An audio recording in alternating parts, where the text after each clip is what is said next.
Kasabay ng mga ulat ng kaguluhan sa Indonesia at Nepal, tinitiyak ni Acting Chief PNP Police Lieutenant General Jose Melencio Nartates Jr. na hindi papayagan ng PNP na mangyari ito sa Pilipinas. Aniya, may sapat na contingency plans ang pulisya at katuwang nila ang iba't ibang ahensya ng pamahalaan upang tugunan ang anumang banta sa seguridad. Dagdag pa ng Acting Chief PNP, mataas ang moral ng mga pulis at buo ang suporta sa pamahalaan sa kampanya laban sa katiwalian at anomalya. Kung ating ihahantulad yung nangyari po dyan sa ibang bansa katulad dyan sa Indonesia, Nepal, dito po sa atin, hindi naman po aabot ng ganong pagkakataon. Ang moral po ng, ng Philippine National Police ngayon ay mataas.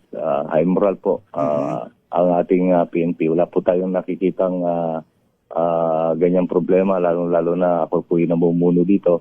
Ngayon, ay ang number one po tinitignan, alas 6 pa lang ng umaga, report from the commanders, ang state of moral, high moral ang tao po dito. Lagi natin tinitignan yan because it is one of the highest form of discipline dito sa isang organization.